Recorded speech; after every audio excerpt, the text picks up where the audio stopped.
புதுசா வச்சிட்டு எடுத்துன பழசு.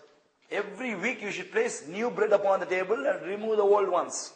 எல்லாவற்றையும் காட்டிலும் அந்த அப்பம் கீழ் விழாதபடி 4 பக்கமும் சட்டங்கள் இருக்க வேண்டும் என்று சொல்லியிருந்தார். More than all these things, 4 corners of the table shall be enclosed with borders, that the bread should not fall down from the table. எதுக்காக சட்டம் வைத்திருக்கிறது?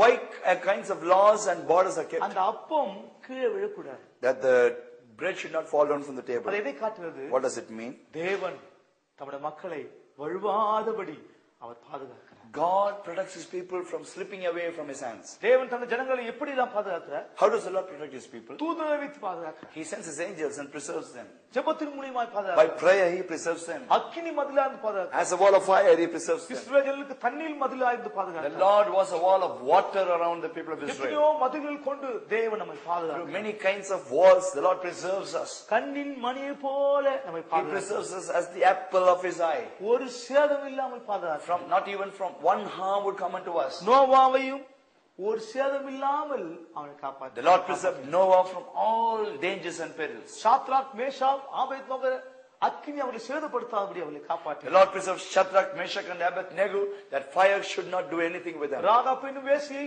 ஒரு சேதம் இல்லாமல் The பாதுகாத்தார். Lord preserved Rahab the harlot without any harm. தானியேலை சிங்கம் சேதப்படுத்தாதபடி The பாதுகாத்தார். Lord preserved Daniel lest the lions would destroy him. யூதா புஸ்தகத்திலே வழுவாதபடி அவர் சன்னிதானத்திலே நிறுத்த வல்லவர் என்று சொல்லப்பட்டிருக்கு. In book of Judah we find the Lord is able to keep you, present you before him with joy. தேவன் இத்தனை வருடங்களாக இத்தனை மாதங்களாக ஒரு சேதம் இல்லாமல் ஒரு வழுவாதபடி பத்திரமாய் தம்முடைய மக்களை வழிநடத்திக் கொண்டு வருகிறார். The Lord has been leading his people all these months without any kinds of harms and dangers. நான் இருப்பதும் நிர்மூலமாக இருப்பதும் அவருடைய கிருபை. It is sheer mercy and the grace of God that we had not fallen down. இந்த சட்டம் எதுக்காக? அப்பம் விழாதபடி பாதுகாக்க. These borders are kept on the table that these bread should not fall down. நாம் வழுவாதபடி தேவன் நம்மை பாதுகாக்கிறதை காட்டுகிறது. It shows that the Lord is able to keep us from falling. அடுத்தபடியாக அந்த பரிசுத்த ஸ்தலத்திலே குத்து விளக்கு இருக்கிறது. And after that, in the holy place, you find the candlestick. யாத்ராகமம் 25ஆம் அதிகாரத்திலே இது குறித்து எழுதியிருக்கிறது. In Exodus 25th chapter, we read that. ஒரு தாந்து பசும் பொன் கொண்டுதான் அந்த குத்து செய்யப்பட வேண்டும். And that candlestick should be made out of pure gold of 1 talent. குத்து விளக்கு என்று சொன்னால் சபை காட்டுவது. It shows, candlestick shows the church. அந்த குத்து விளக்குக்கு ஒரு பாதம் இருக்கிறது. And there is a base for the candlestick. அதுக்கு நடு தண்டு இருக்கிறது. There is a shaft for the candlestick. அதுக்கு இரண்டு பக்கமும் 6 கிளைகள் இருக்கிறது. 6 branches are there for the candlestick. பாதம் என்று சொன்னால் கர்த்தராகிய இயேசு கிறிஸ்துவை காட்டுகிறது. The base of the candlestick shows the Lord Jesus Christ. நடு தண்டு அப்போஸ்தலர் தீர்க்கதரிசிகளை காட்டுகிறது. The shaft which is in the middle of the candlestick shows the apostles and the prophets. கிளைகள் விசுவாசிகளை காட்டுகிறது. Branches shows the believers. நடு தண்டு பார்த்துதான் இந்த அகல்கள் பிரகாசிக்க வேண்டும். See, looking at the shaft which is in the middle of the candlestick, all the branches should shine forth. அகல்கள் சொன்னால் கிருபை வரங்களை காட்டுகிறது. The bowl shows the gifts of grace. என்னாகும் 8ஆம் அதிகாரம் 2ஆம் வசனத்துல 7 விளக்கு தண்டுக்கு நேராக எரிய வேண்டும் என்று எழுதியிருக்கிறது. Numbers 8 chapter 2nd verse we find all the 7 branches of the candlestick should look at the shaft which is in the middle and burn brightly. யாத்ராகமம் 25ஆம் அதிகாரத்திலே Exodus 25th chapter 7 அகல்களும் நேரே பார்த்து அது எரிய வேண்டும். all the 7 branches of the candlestick should look straight upwards and burn. அந்த ஆசாரியன் என்ன செய்வான்? அடிக்கடி வந்து அந்த கருண் திரியை வெட்டுவான். The priest shall come often and shall cut off the black wick, burnt wicks. அது எதை காட்டுகிறது? What does it mean? நமக்குள்ள தவறான ஜீவியம் போகும்போது ஊழியக்காரர் மூலமாய் தேவன் நம்மை சிருஷ்டிப்பார். When we go through some errors and wrong paths, the Spirit of the Lord shall bring the servants of God and reprove us. அதற்கு 3 மொக்குகள் இருக்கிறது. And there are 3 knobs for it. அதுக்கு பக்கத்துல பழங்கள் தொங்க விடப்பட்டு கொண்டிருக்கு. And there are fruits around it also. மொக்கு 3 மொக்குன்னு சொன்னால் 3 பூரணத்தை காட்டுகிறது. 3 knobs means 3 kinds of perfection. பழம் என்று சொன்னால் ஆவியின் கனிகளை காட்டுகிறது. Bowls like almond shows it is spiritual gifts. பொதுவாக குத்து விளக்கு என்று சொன்னால் நான் சொன்னேன் சபை காட்டுகிறது. The candlestick shows the church. அகல்கள் சொன்னால் கிருபை வரங்களை காட்டுவது. And the branches, the boughs which shows the spiritual gifts. தேவன் தம் ஜனங்களுக்கு வரங்களை கொடுக்கிறார். The Lord gives the gifts to his people. எதுக்காக வரங்களை கொடுக்கிறார்? Why does the Lord gives his gifts? வேதம் சொல்லுது நாம் அலங்கரிக்கப்படும்படியாக வரங்களை கொடுக்கிறார். The Lord gives us his gifts that we might be adorned. நாம் ஸ்திரப்படும்படியாக நமக்கு வரங்களை God கொடுக்கிறார். gives us the gifts that we might be established. நாம் கர்த்தருடைய வருகைக்கு போகும்படியாக வரங்களை கொடுக்கிறார். God gives us the gifts that we may be caught up in the rapture. தேவன் சபைக்கு 9 விதமான வரங்களை தேவன் கொடுத்திருக்கிறார். God has given 9 kinds of gifts to the church.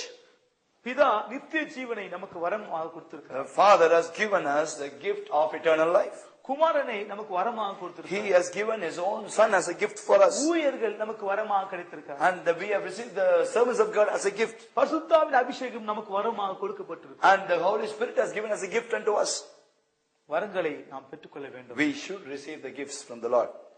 அகல்கள் என்று சொன்னால் கிருபை வரங்களை காட்டுகிறது. Bowl shows the spiritual gifts.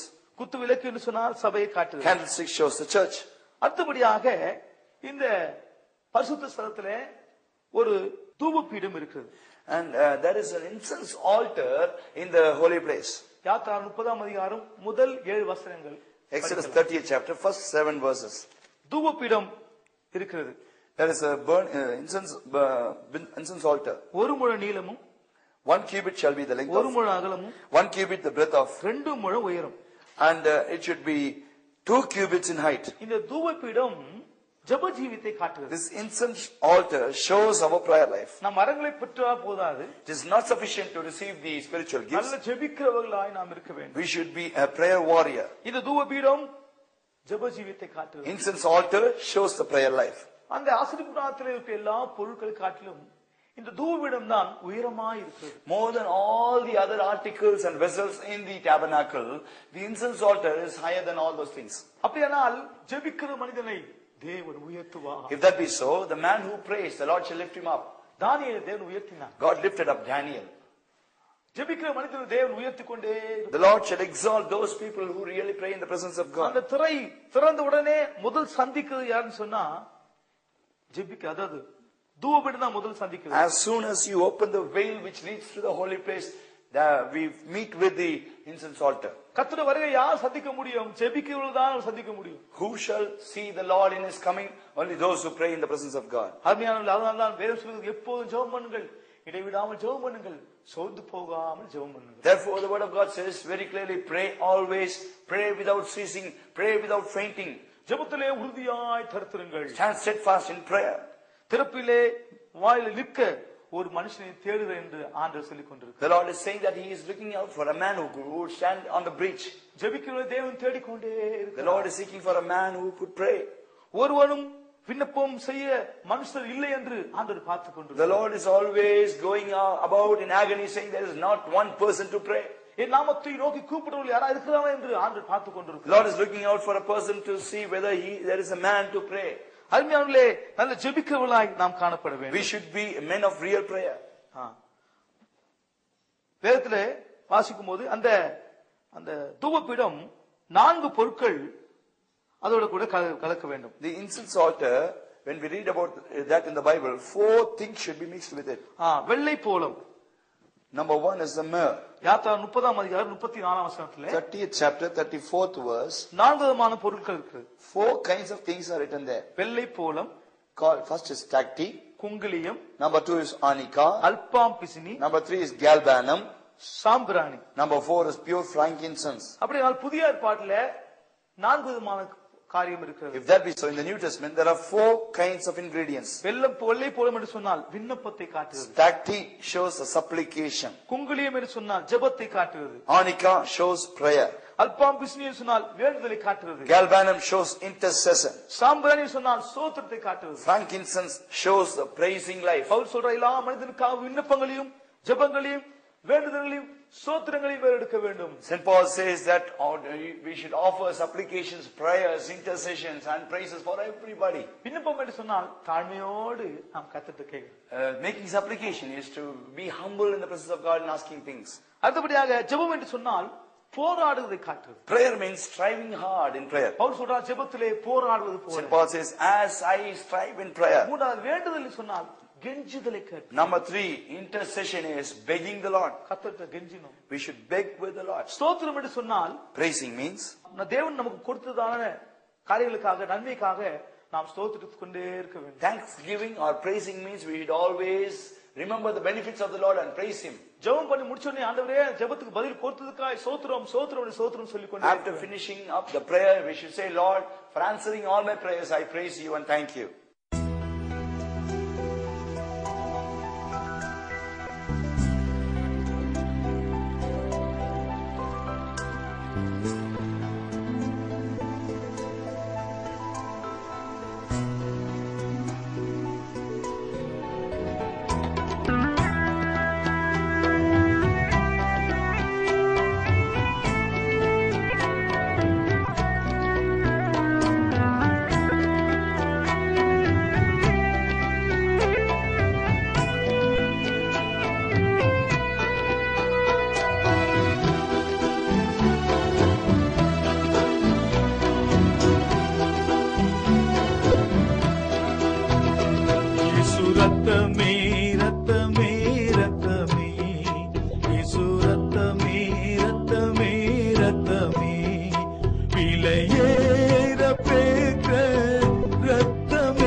பரிசுத்த ஸ்தலம் அதில் பேசிடும் நம் இயேசுவின் ரத்தம்